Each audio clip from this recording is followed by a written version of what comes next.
Shalom saudara-saudara sesama anak-anak Tuhan. Semoga kita semua dalam keadaan sehat, dan sebelum memulai renungan ini, mari kita berdoa mengucap syukur. Bapa, kami mengucap syukur untuk pertolongan-Mu dalam hidup kami. Kami ada hari ini bukanlah suatu kebetulan, melainkan tangan-Mu telah melindungi dan memelihara kami selama ini. Terima kasih ya Bapa. Sekarang kami mau mendengarkan suara-Mu. Berfirmanlah ya Bapa, sebab kami telah menyiapkan hati kami. Dalam nama Tuhan Yesus Kristus kami berdoa. Amin.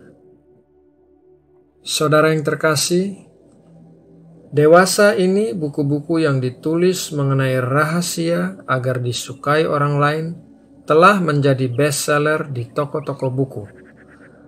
Banyak orang memiliki masalah dalam hubungan dengan orang lain sehingga membutuhkan panduan bagaimana untuk bersikap agar orang lain menyukainya. Sebetulnya hal ini pun ada di dalam Alkitab. Mari kita baca ayatnya dalam Galatia 6 ayat 9 sampai 10. Janganlah kita jemu-jemu berbuat baik, karena apabila sudah datang waktunya, kita akan menuai jika kita tidak menjadi lemah. Karena itu, selama masih ada kesempatan bagi kita, marilah kita berbuat baik kepada semua orang, tetapi terutama kepada kawan-kawan kita seiman. Saudara terkasih, jika kita ingin memiliki hubungan yang baik dan disukai oleh orang lain, kita harus berbuat baik kepada orang lain. Hubungan kita dengan orang lain adalah seperti tabungan bank emosional. Kita memiliki sebuah tabungan dengan setiap orang yang berhubungan dengan kita. Contohnya, kita memiliki sebuah tabungan dengan seorang keluarga, sebuah tabungan dengan seorang mitra bisnis, sebuah tabungan dengan teman kerja, bahkan sebuah tabungan dengan pelayan di restoran. Apabila kita berbuat baik kepada mereka dengan mendukung mereka, membangun mereka, dan menolong mereka, maka kita telah memasukkan simpanan positif ke dalam tabungan bank emosional kita dengan mereka. Apabila kita berbuat salah kepada mereka, maka hal itu akan mengurangi simpanan positif kita dalam tabungan itu. Semakin banyak simpanan positif dalam tabungan bank emosional, akan semakin baik. Tetapi, apabila kita banyak mengurangi simpanan positif kita sampai menjadi habis, maka hubungan kita dengan orang tersebut akan menjadi buruk. Itulah sebabnya di dalam Alkitab dikatakan agar kita tidak jemu-jemu berbuat baik kepada orang lain, sebab kita akan menuai hal tersebut.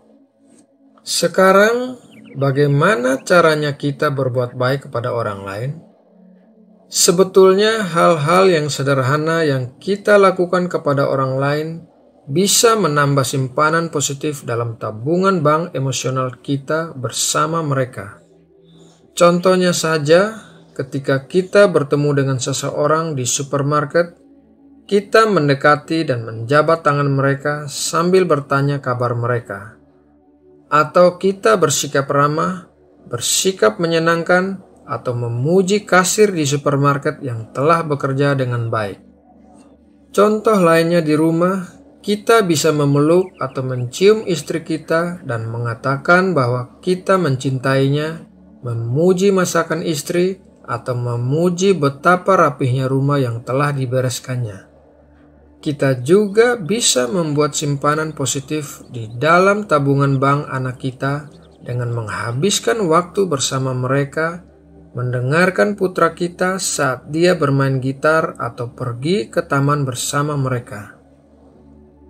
Cara lain yang sangat efektif dalam membuat suatu simpanan adalah mengabaikan suatu kesalahan. Mungkin seorang rekan kerja bersikap kasar kepada kita dan ia memarahi kita karena suatu masalah yang tidak berarti. Daripada membalas dendam, kita melepaskannya. Di hari berikutnya, ketika ia meminta maaf, kita berkata bahwa kita sudah memaafkan dan melupakan hal tersebut. Jika kita melakukan hal-hal seperti itu, kita membuat simpanan-simpanan yang sangat besar dalam tabungan bank emosional kita bersama orang itu. Dan apabila suatu saat nanti kita merasa sedikit tertekan dan marah-marah, atau mungkin memperlakukan orang itu tidak baik, maka kita masih mempunyai banyak simpanan dalam tabungan untuk menutupi hal itu. Saudara-saudara terkasih, demikianlah renungan hari ini.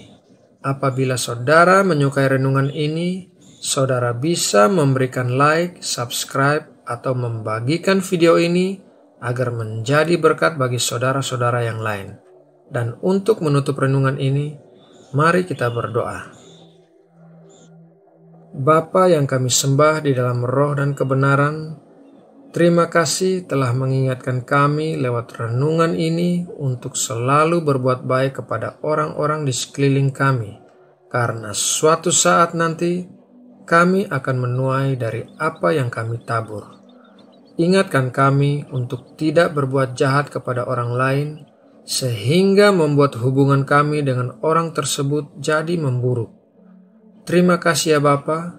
Sesaat lagi kami akan menjalani kehidupan kami sehari-hari, dan kami mohon penyertaan dan perlindungan-Mu bagi kami.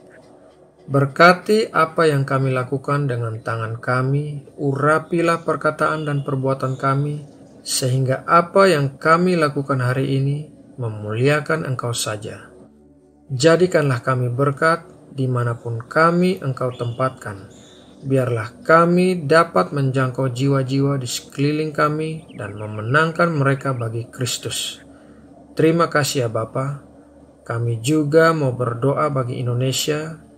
Kiranya tangan kasih-Mu senantiasa memegang Indonesia, memberkati Indonesia, dan di tengah situasi ekonomi yang semakin sulit saat ini, kiranya Engkau memelihara kehidupan anak-anak-Mu di Indonesia, menyediakan segala sesuatu yang dibutuhkan dalam kehidupan mereka sehari-hari, mendatangkan berkat-berkat yang tidak terduga bagi anak-anak-Mu. Terima kasih ya Bapa. Dalam nama Tuhan Yesus Kristus kami berdoa dan mengucap syukur. Haleluya. Amin.